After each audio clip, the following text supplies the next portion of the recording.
भगवान श्री कृष्ण कहते हैं, आज ही जान लो श्रीमद् भगवत गीता का ये बेशकीमती ज्ञान, क्योंकि यही आपके नेत्र चक्षुओं को खोलेगा, यही आपको जीवन आसान बनाने में राह दिखाएगा, यही आपको सफलता देगा, यही आपको ऊंचाई पर पहुंचाएगा, यही आपके सारे मनोरथ सिद्ध करेगा। तो आज ही सुन लो पूरा यह श्रीमद् भगवत गीता का ज्ञान।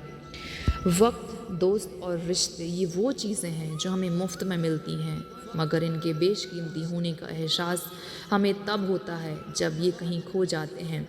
ज़िंदगी में कुछ ऐसे दर्द होते हैं जो हमें जीने नहीं देते, और कुछ ऐसे फ़र्ज़ होते हैं जो हमें मरने नहीं देते। आप चाहे कितने भी अच्छे कर्म कर लो, लेकिन आपकी तारीफ़ सिर्फ शमशान में ही होगी। बहुत अच्छा इंसान था यार, मर गया। अगर आप किसी को एक बार माफ़ करते हो तो आप समझदार हो। अगर आप उस व्यक्ति को दूसरी बार भी माफ़ करते हो तो आप बहुत ही नरम दिल हो। लेकिन यदि आप उस व्यक्ति को तीसरी बार माफ़ करते हो तो आप इस दुनिया के सबसे बड़े मूर्ख व्यक्ति हो। जीवन की सबसे महंगी चीज़ है आपका वर्तमान, जो एक बार चला जाए तो फिर पूरी दुनिया की संपत्ति लगाकर भी हम उसे दोबारा वापस नहीं ला सकते।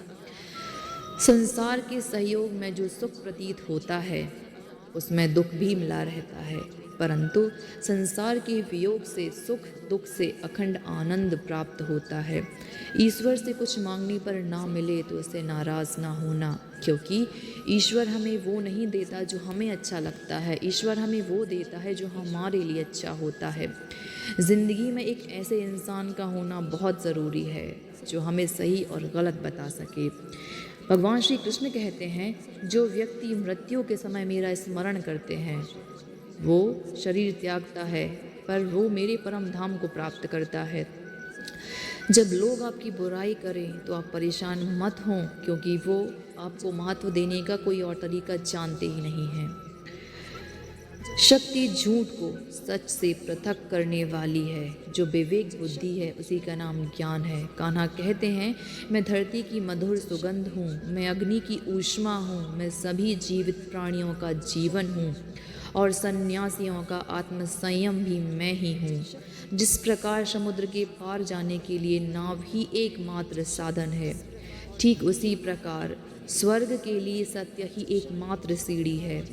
हम ना बोलें फिर भी वो सुन लेता है, इसलिए उसका नाम परम पिता परमात्मा है। वो ना बोले फिर भी हमें सुनाई देता है, इसी का नाम हमारी पवित्र आत्मा की श्रद्धा है।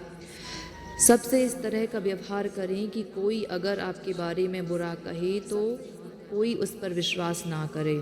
संबंध उसी आत्मा से जुड़ता है जिनका हमसे पिछले जन्मों का कोई संबंध होता है, वरना दुनिया किस भीड़ में कौन किसे जानता है। भगवान श्री कृष्ण कहते हैं, मैं विधाता होकर भी विधि के विधान को नहीं टाल सका।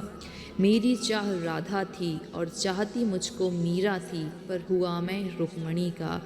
शस्त्र केवल शरीर को घायल करता है, किंतु शब्द आत्मा को घायल करते हैं। इसलिए अपने शब्दों का उच्चारण बहुत सोच विचार कर करें। जीवन में आधे दुख इस कारण जन्म लेते हैं कि उनसे हमें आशाएं बहुत होती हैं। इन आशाओं का त्याग करके देखो, जीवन में सुख ही सुख है।